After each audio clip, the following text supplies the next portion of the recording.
Hey everybody, how you doing? Peter Carvell here and welcome to my latest one exercise fat burning workout. Now for those people who don't know anything about these workouts, it's basically one exercise, but because it's a big compound movement that combines cardio and weight training and a lot of muscle groups, it basically becomes a workout by itself. And these types of workouts and exercises are perfect if you're looking to burn fat right there at home. So let's get straight into this exercise, and then afterwards I will talk about the workout structure so you know exactly how to use this exercise to get the best possible results. So I call this exercise one-legged side-to-side burpee. So you want to start off on the one side of the mat in a plank position, and then you want to lift up one of your legs. Then you're going to go down into a push-up position and then push yourself up into a one-legged burpee.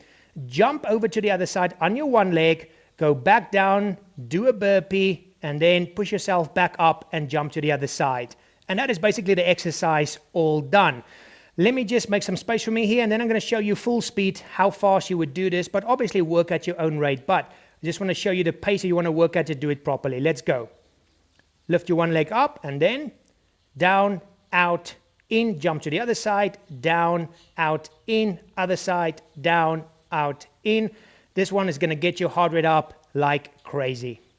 So there you go. Yes, this one is a little bit advanced, but it's so much fun, guys. And like I've mentioned, we're doing weight training, cardio workouts, you're doing functional fitness, you're improving your balance, etc., etc. So a nice overall conditioning exercise. So what's the best way to do these type of exercises and workouts? The simplest one, guys, is just to do some type of interval training. So if you want to go with the sort of Tabata, 20 seconds on, 10 seconds off, you go for 10 to 15 minutes, depending on your own fitness level, and that's your workout all done. So there you go, guys. Remember, if you enjoy these kind of workouts and you want to know how to combine all my workouts on my YouTube channel to create a powerful home workout challenge, just pop over to 6weeksixpack.com and you can sign up to my 100% free 21-day home fat loss workout challenge over there. And as always, guys, thank you so much for watching. Click on the like button if you enjoyed this video. Subscribe if you're not a subscriber yet. And until the next one, remember, have fun out there and keep it simple.